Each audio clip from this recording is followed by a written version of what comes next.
Hai semuanya, ketemu lagi bareng Mihu di sini. Oh ya, kali ini Mihu akan membawakan alur cerita Donghua yang berjudul Battle Through the Heaven. Mihu mengingatkan sekali lagi ya bahwa konten ini full spoiler. Tanpa lama-lama lagi, yuk langsung aja kita masuk ke isi ceritanya.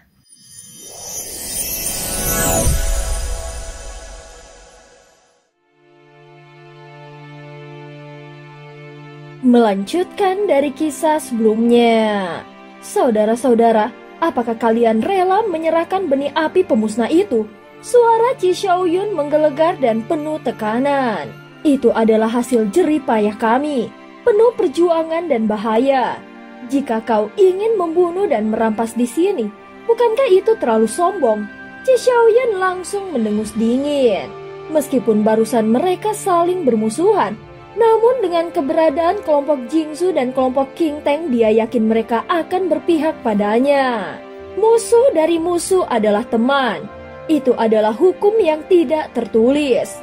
Saudara King Teng, kalian dari sektor 9 pilar emas selalu bersikap keras. Jika dia berani mendahului kita, dan meski sebelumnya ada konflik di antara kita, lebih baik kita hadapi dia bersama.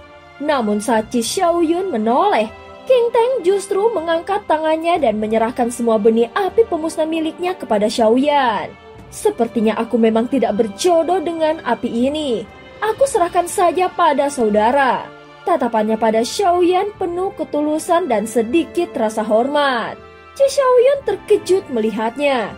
Dia tidak menyangka King Teng menyerah begitu saja. Tindakan ini benar-benar bukan seperti King Teng yang dikenalnya. Saudara Teng, apa maksudmu? Kenapa kau begitu saja menyerah? Dia hanya unggul sedikit dalam kekuatan fisik. Kalau kita bertiga menyerang bersama, kita bisa membunuhnya dengan mudah. Namun King Teng hanya menghela nafas dan tetap menyerahkan semua benih api pemusnah yang dimilikinya. Saat ini Chi Xiaoyun semakin bingung lalu mengalihkan pandangannya ke Jingsu dan mereka malah sudah bersiap kabur. Sejak awal, mereka tidak berniat mengikuti perintah siapapun. Mereka lebih memilih mendapatkan api daripada bertarung. Jika ingin merebut api mereka, maka itu akan sangat sulit. Tepat saat itu tubuh Xiaoyan muncul di atas kepala kelompok Jingsu. Telapak kakinya menjulang di udara, seolah dewa turun dari langit menginjak bumi menggunakan teknik 7 langkah dewa pembunuh. Bayangan kaki itu membawa kekuatan luar biasa saat menghantam bumi dengan ledakan dahsyat. Seketika ruang di sekitar berguncang, menciptakan tekanan dahsyat seperti waktu berhenti sesaat. Jika kalian tidak mau menyerahkan benih api pemusnah, maka kalian semua harus mati. Suaranya bergema seperti hukum langit. Tepat saat itu, Chi Xiaoyan mencoba memanfaatkan kekacauan untuk kabur. Tetapi sebuah bayangan tiba-tiba muncul. Tubuhnya juga besar dan berwibawa. Meski memakai pakaian biasa, namun kekuatan di baliknya tak bisa disembunyikan. Sosok itu mengandung kekuatan destruktif yang tak kalah dari jantung api pemusnah itu sendiri. Begitu muncul aura penekan luar biasa langsung menindih seisi tempat ini. Mati atau serahkan apimu. Suara itu terdengar sangat dingin. Sosok itu adalah avatar Yuan Shen ranah kuno dengan tanda cahaya putih yang bersinar di dahinya. Tubuh sekuat itu, siapa kau sebenarnya? Chi Xiaoyan mulai ragu dan matanya menampakkan kegelisahan. Kau pasti tahu siapa aku. Kalau kau masih tidak mau menyerahkan api itu, tinju ini akan mendarat di wajahmu. Sambil berbicara, sosok avatar Yuan Shen menggenggam tinjunya dengan kuat. Kekuatan yang melingkar padanya membuat suara ledakan kecil terdengar di udara. Saat ini Chi Xiaoyun semakin ragu. Dia tahu bahwa dia tidak bisa bertindak gegabah hanya demi api pemusnah ini. Apalagi King Teng dan Jingsu sudah tidak bisa diandalkan. Satu menyerah tanpa perlawanan dan yang lain melarikan diri dan kini tertindas. Akhirnya dia berkata dengan enggan, Ini semua api yang kupunya. Dia sekarang melemparkan 30 benih api pemusnah. Tanpa menunggu jawaban, dia berbalik dan hendak meninggalkan tempat itu. Tetapi, tunggu dulu, siapa bilang kau boleh pergi? Suara Xiaoyan menahan langkahnya. Qi Xiaoyun menggertakkan giginya lalu mendongak dan berseru, "Apa maksudmu? Aku berasal dari dunia misterius surga barat. Apa kau benar-benar berniat membunuhku? Jangan kira aku tidak tahu situasi kalian. Saat ini dunia sensi kalian sedang terjebak dalam kekacauan dengan dunia Taisu.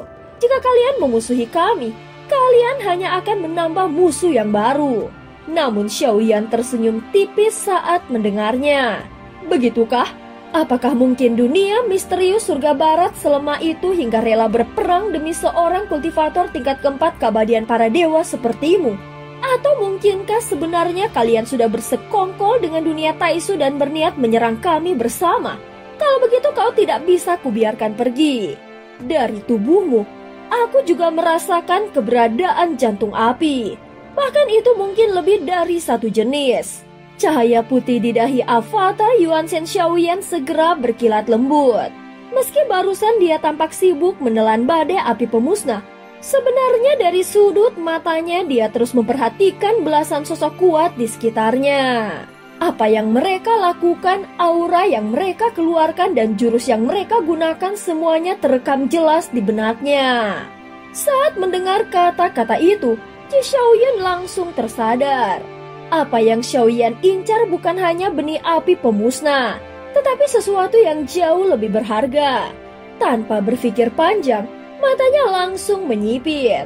Tiba-tiba sebuah ledakan api meletus mencoba meledakkan avatar Yuan Shen yang sedang mendekat. Tubuh Qi Xiaoyan mundur secepat mungkin, tetapi dia tidak menduga dari balik kobaran api, sebuah tangan besar menyambar keluar. Tangan itu tidak biasa. Gerakannya seperti merangkul langit dan bumi, menekan ke bawah lalu menarik ke atas. Seolah menggenggam matahari dan bulan serta siap mencabut jantung siapapun yang melawan. Genggaman matahari dan bulan cabut jiwa dari dada. Kemudian suara Xiaoyan terdengar menggema.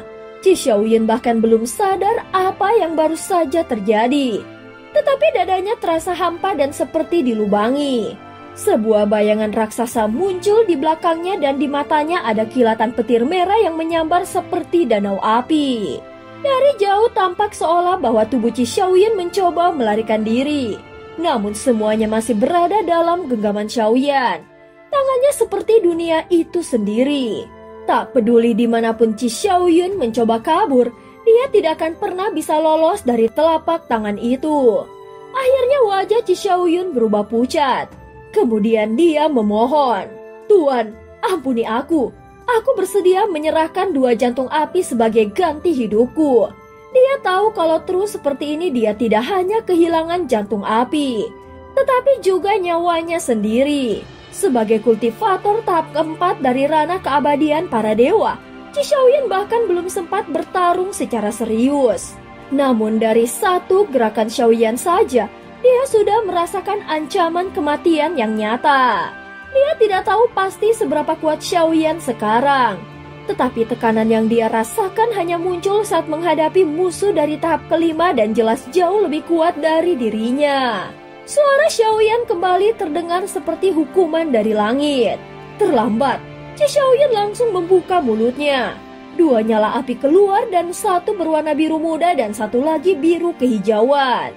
Telapak tangan raksasa yang menekannya seperti gunung runtuh dan menghilang begitu saja. Tubuh Qi Xiaoyan jatuh ke tanah dan Xiaoyan kembali berdiri tenang di hadapannya.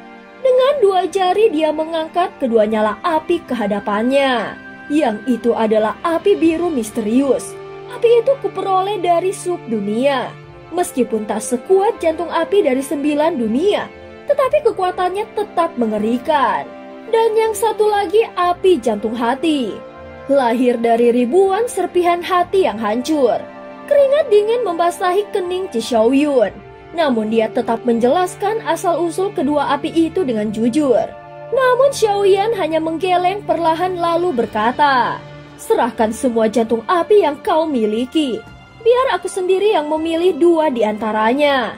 Itu satu-satunya cara agar kau bisa selamat." Qi Xiaoyan langsung menggertakkan giginya.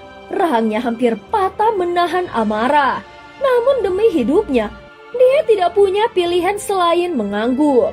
Perampasan ini perampasan secara paksa. Di dalam hatinya dia baru benar-benar mengerti. Semua orang yang pernah dirampasnya pasti merasakan perasaan seperti ini.